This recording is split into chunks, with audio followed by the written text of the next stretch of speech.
What are you doing in a high-rise condo? What about work? Come to think of it, one of my employees said they saw you doing cleaning job late at night. I had a chance encounter with my former senior colleague, who had set me up and got me fired, and my ex-wife, who had dumped me. My former senior colleague smirked as he looked at me in my sweatsuit. My ex-wife also burst out laughing. Did you become a cleaner here? Good for you, getting into a high-rise condo. That's when I decided to tell them the truth. Huh? This is my building, you know. After this, the two of them would fall into a panic. My name is Kevin Smith, 43 years old. I'm currently living a happy life, but the truth is, I have a painful past. I'd like to start by talking about that. At the time, I was 35 years old, working in the development department of a major game production company, creating video games. I have loved video games since I was little, and before I knew it, I had a dream of creating such games myself. After studying specialized knowledge in college, I joined a company at the time. As it was a major company in the industry, the competition rate was high, but perhaps because I was able to convey my passion in the interview, I was able to secure a job offer. From now on, I can work on creating the video games I've always admired. I'll do my best. My colleagues were all nice people, and I enjoyed my work. Among them, there was one employee who took a liking to me. His name was Michael Davis. He was 3 years older than me and worked in the sales department. But as we had more opportunities to talk at work, we discovered that we liked the same video games. It was a niche game, so I felt like I had met a kindred spirit. Michael would casually strike up conversations with me. He had a cheerful personality and would sometimes tease me, but I took it as a sign of his affection for me. Michael and I often went out drinking together. Kevin, you're one of the best in the development department. I'm sure you can make it to the top. You're giving me too much credit, Michael. I also have an ambition to become an executive in this company. Let's work together to make the company thrive. I had a good impression of Michael, who was trusted by those around him and was a passionate guy. About 3 years after I started working, when I was 25 years old, I was drinking coffee at the counter of my favorite cafe when the customer next to me spilled their coffee all over, splashing onto my arm as well. I'm sorry. Are you okay? I'm fine. This was my first encounter with Sarah, who would later become my wife. From then on, Sarah and I started having conversations whenever we met at the cafe. At the time, Sarah was working as a receptionist at a major company near my workplace, and she was a year younger than me. As we talked, I became increasingly attracted to Sarah's cute and charming personality. One day, I said to Sarah, "Sarah, if it's okay with you, would you go out with me?" Sarah then grinned mischievously. "Geez, you're late in asking." I was getting tired of waiting, you know. Sarah told me that she was attracted to my earnest and reliable personality, which made me happy. Sarah and I dated steadily for about a year and a half. Gradually, Sarah started reading wedding magazines and such things in front of me. It's said that guys get turned off when women do this kind of thing, but I was different. It was because I genuinely wanted to marry Sarah. "Sarah, I want you to marry me." "Thanks, Kevin. Make me happy." And so, we greeted each other's parents and got married. We also had a lavish wedding ceremony that Sarah wanted. Of course, I invited Michael, who had taken good care of me, to the wedding. "Kevin, congrats. I'm jealous of your beautiful wife. Be happy." Receiving those words, I was at the peak of happiness. After that, Sarah wanted to become a housewife, so I granted her wish. Soon after getting married, Sarah said, "Oh, just to let you know, I don't want to have kids. It'll ruin my figure." I was a bit disappointed as I like children, but I thought it would be fine as long as I could live happily with Sarah. However, a problem arose. Sarah was quite a big spender. "Sarah, this month's credit card bill is over $6,000. Think about it a little. I just bought a few brand name items." "Sarah, you're a housewife, and I'm the only who makes money. We can buy brand name items that often." "Geez, you're so stingy. I thought I could splurge since you work for a big company." She puffed out her cheeks as she said that. I explained that I was working hard, and Sarah seemed to understand at the time, so I felt relieved. For my part, I became even more devoted to my work. wanting to grant Sarah's wishes as much as possible. After that, Sarah stopped spending money so extravagantly, and we spent our days peacefully.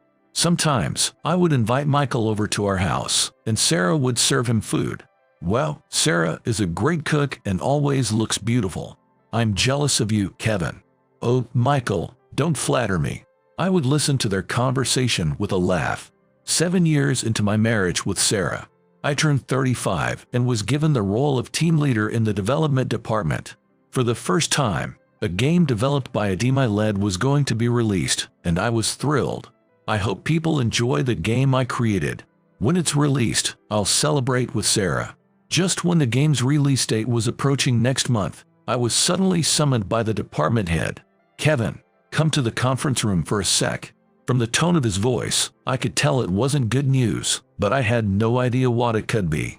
What is it, sir? The game's information has been leaked. The department head threw printed out documents of an online bulletin board in front of me. The bulletin board had detailed information about the game my team had created, set to be released next month. From how to find hidden items to how to defeat the final boss. Users on the bulletin board were leaving comments one after another, such as I was looking forward to it, and this is bad, isn't it? I felt my face turn pale. Who on earth would do such a thing? Don't play dumb. The department head slammed his hand on the desk, and the sound made me shrink back. This information was posted from your computer. You're the culprit, aren't you? What? That can't be. I tried desperately to prove my innocence. However, the department head wouldn't listen. More than anything, there was a history of the post on my computer. I was confused. I can only think that someone else posted it using my computer. Stop trying to dodge responsibility. You're dismissed with grave misconduct. No way. As I left the conference room in a daze, I was met with cold stares from everyone around me. There wasn't a single person who believed me. Amidst them, I spotted Michael. Michael, I didn't do it. You believe me, don't you? Then, Michael gave me a cold look. I can't believe you'd do something like this. I've taken you under my wing, and this is disappointing. Michael, hurry up and get out of this company. I'll never have anything to do with you again. He spat those words out at me, and my mind went blank. I don't remember how I got home after that. What's wrong? Your face is so pale. Sarah, who greeted me at the entrance, looked into my face and said that. Actually, at work today, I told Sarah what had happened that day. Sarah's face became more and more distorted. Believe me, Sarah, I really didn't do it. I'm innocent. I tried to grab Sarah's shoulders, but she coldly brushed my hand away. Sarah, I can't believe it. How could you do such a thing? You're the worst. Sarah, you don't believe me. There's evidence on your computer, right? Nothing you say matters anymore. You did it, didn't you? Sarah didn't seem to have any intention of believing me. I had expected that she, who had been with me all this time, would believe me. That expectation was shattered. I mean, you were fired for disciplinary reasons. You won't even get severance pay. What do you plan to do now? I have no choice but to find another job. Do you think anyone will hire someone who leaked information? You've only ever done game development. You're done for. Sarah had a completely condescending expression. I married you because you were an employee at a major game development company. Sarah scratched her head violently. Sarah, you'll still stay with me, right? Huh? No way. We're getting divorced. You said you'd make me happy, but then you go and do something like this. You're seriously the worst. I'll be taking alimony too. Sarah shouted while glaring at me. Sarah was the last person I could trust, but she pushed me away.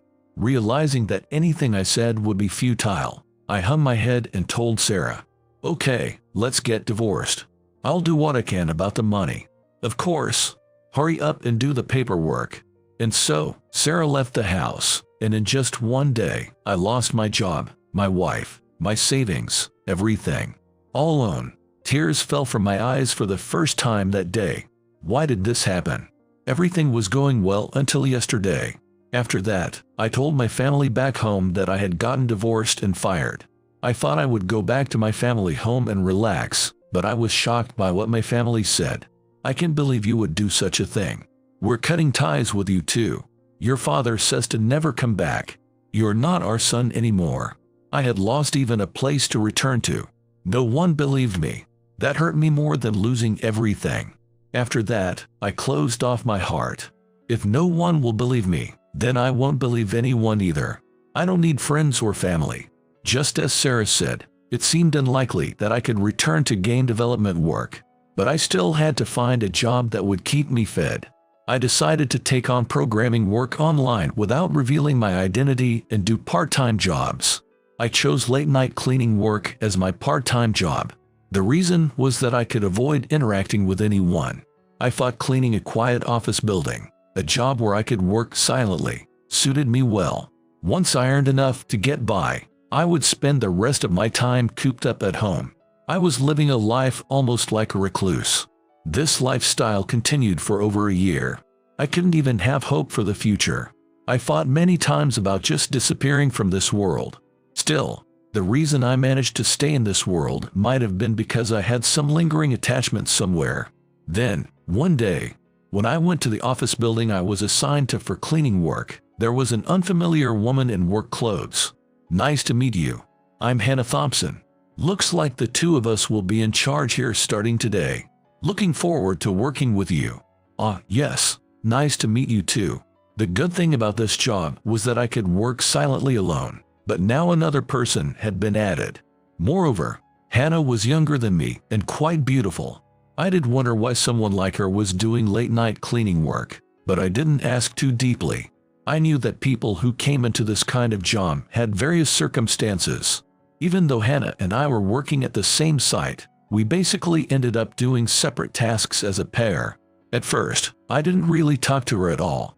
She handled her work efficiently, so I thought she was a very efficient person. Then one day, after the cleaning work was finished, Hannah spoke to me. "Mr. Smith, good work today. Here, have this if you'd like." And she held out a cup of coffee to me. "Oh, thank you. Let's do our best again tomorrow." I was momentarily captivated by Hannah's radiant smile. It had been a long time since someone had been kind to me. That became the impetus for Hannah and I to start talking to each other, although it was all just about innocuous things like the weather. Before I knew it, I started looking forward to having idle chats with Hannah.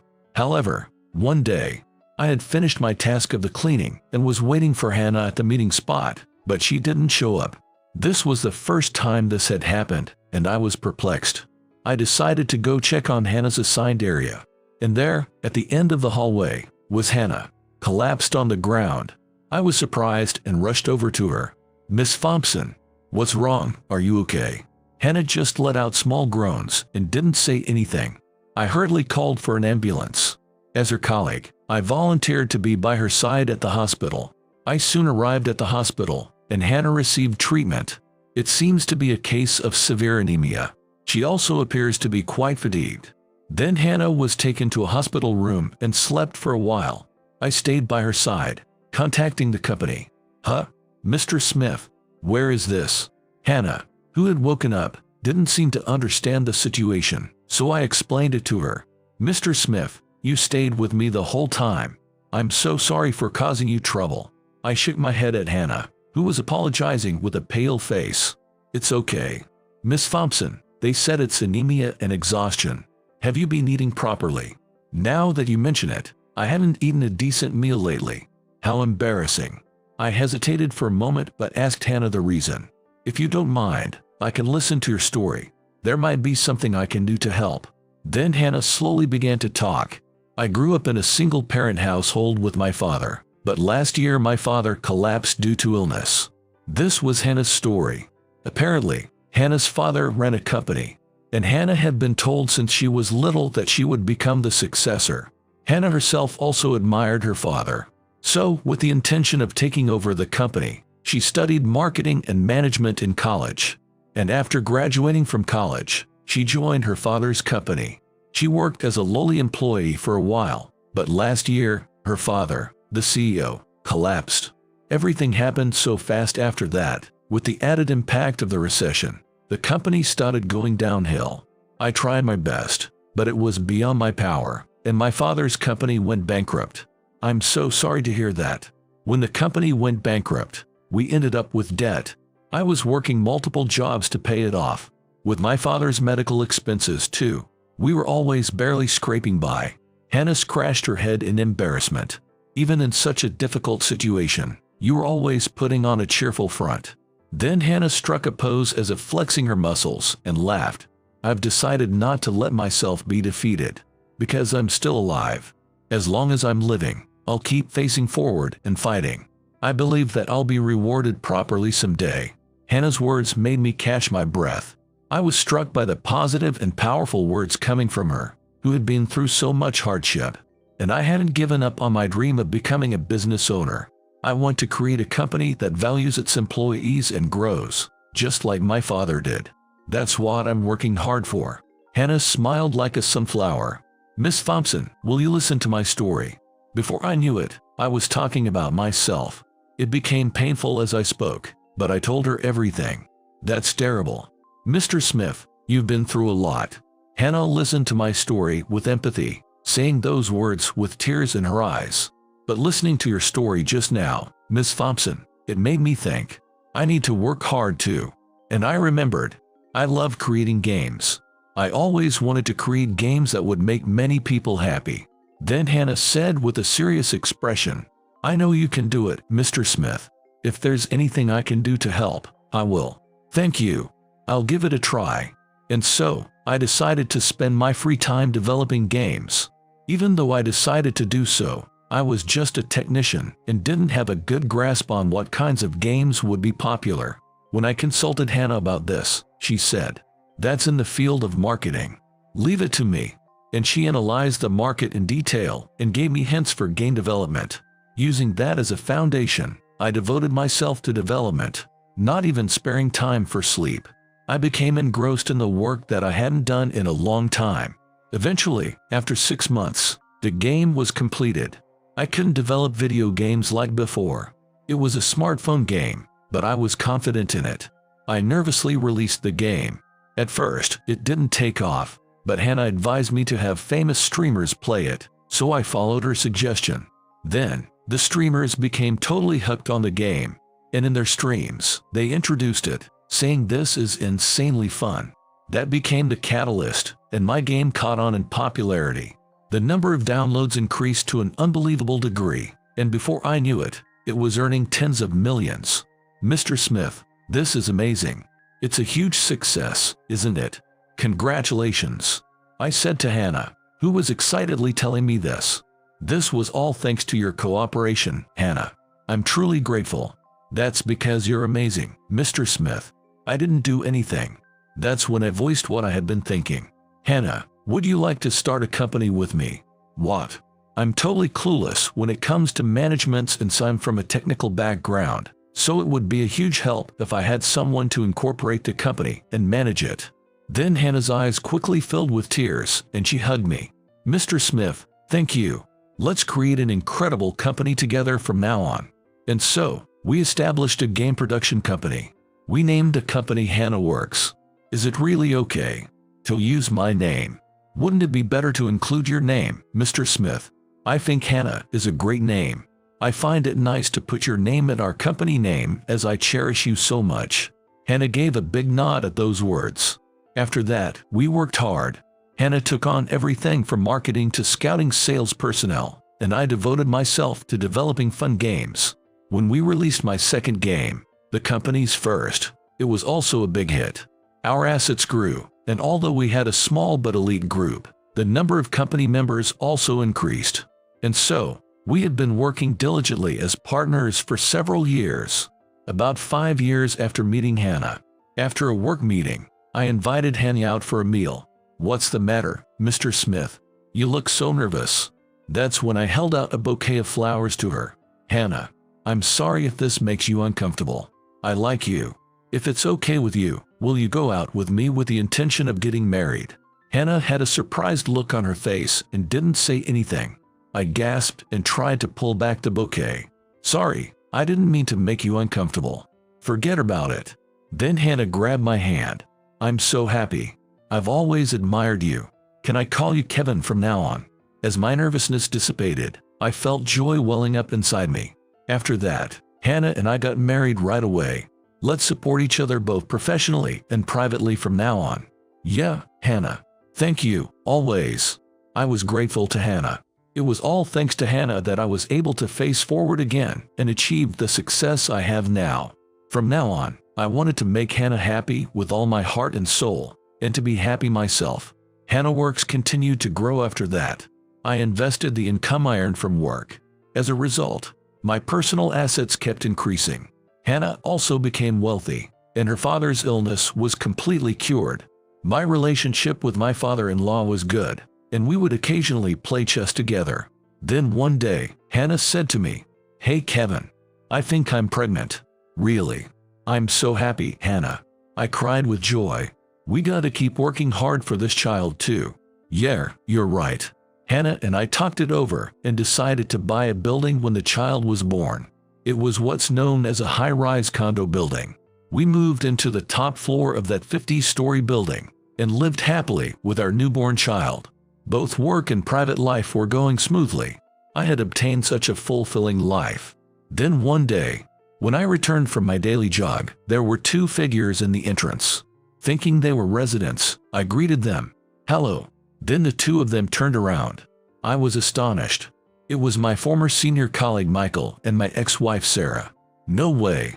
Could it be, Kevin?" Both Sarah and Michael had surprised looks on their faces when they noticed me. But why were the two of them together? I still hadn't grasped the situation. Then Michael grinned and put his arm around Sarah's shoulder. They had matching rings on their ring fingers. I figured it out from that. They were married. Long time no see. "Well then, I'll be going now." As I said that and tried to leave, Michael called out to stop me. "Hey, wait a sec. Let's chat a bit since it's been a while." Michael pointed his finger at the luxurious sofa in the lavish entrance. Sarah, still with Michael's arm around her shoulder, was also grinning. I sighed and sat down in front of them. At this point, I pressed the record button on my phone just in case. You had a surprised look on your face. You didn't know we got married."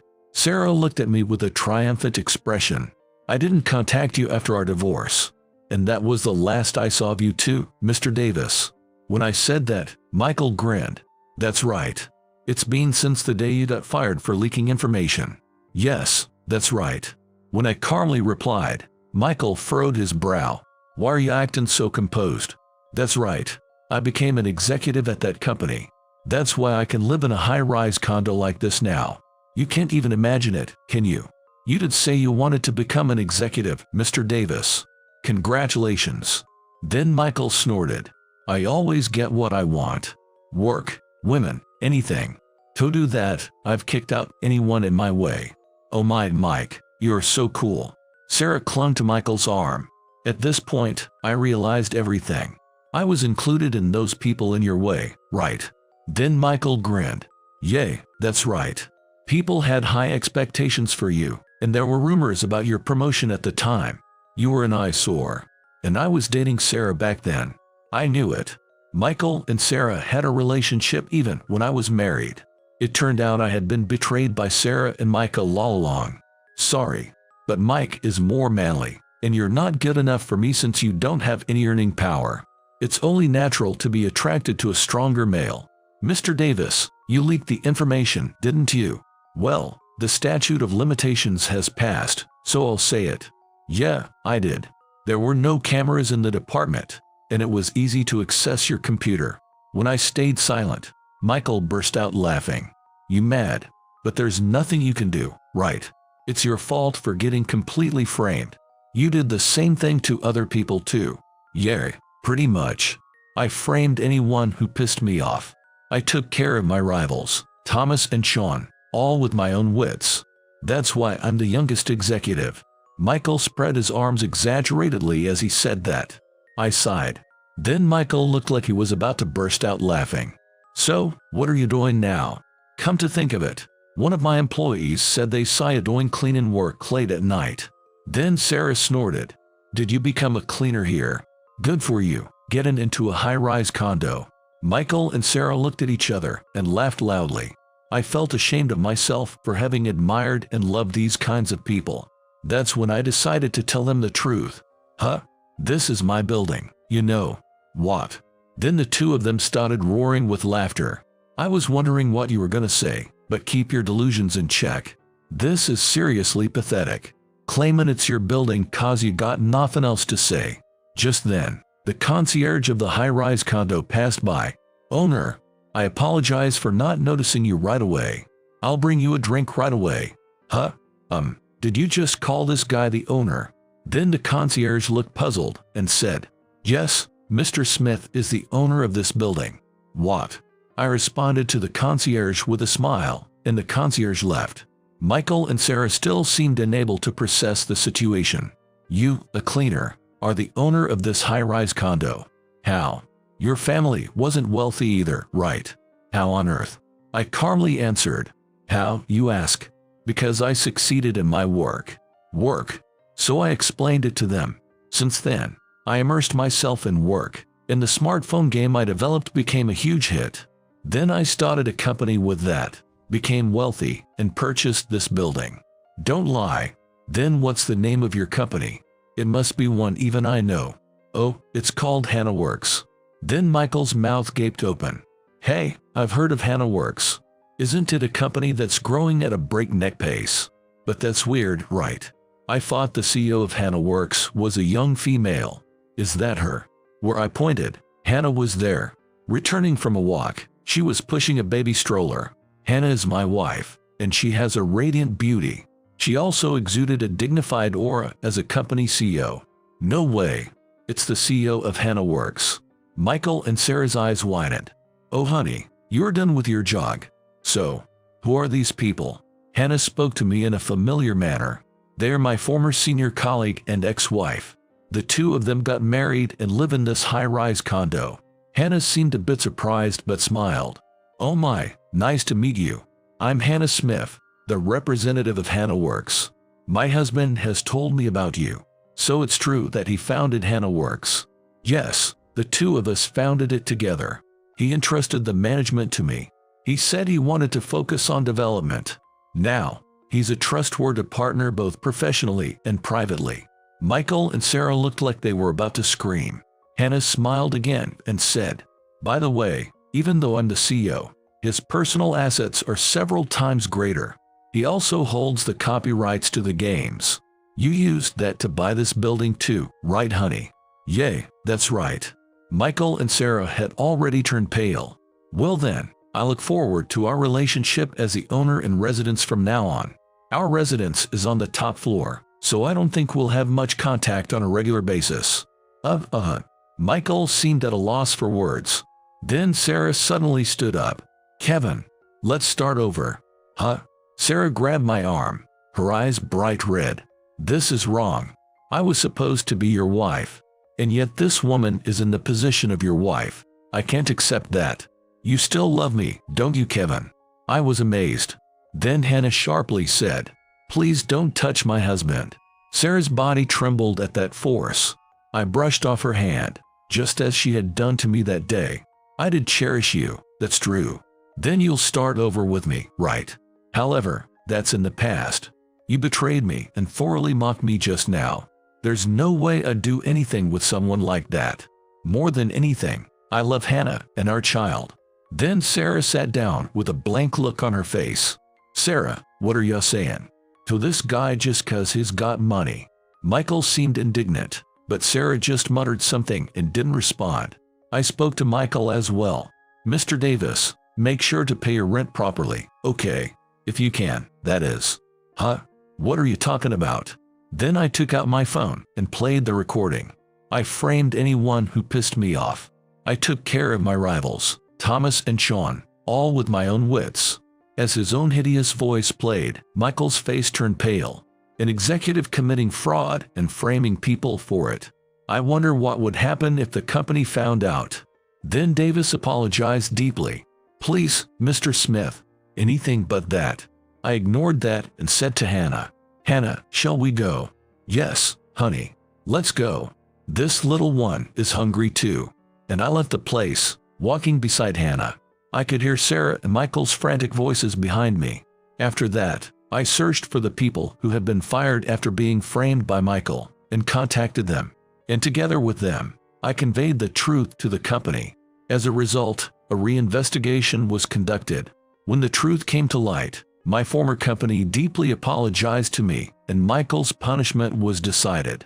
Michael was fired for disciplinary reasons and lost his job. By the time I noticed, Sarah and Michael had moved out of my high-rise condo. I don't know what happened to the two of them after that, but I suppose it has nothing to do with me anymore. Kevin, is your next game almost ready? I smiled when Hannah spoke to me. Yeah, I'm confident in this one too. I'll need you to sell it like crazy, Hannah. Haha, leave it to me. Before that, why don't we go out to eat? I nodded and left the entrance of our home with Hannah and our child. The sky seen from the top floor of the high-rise condo was beautifully clear.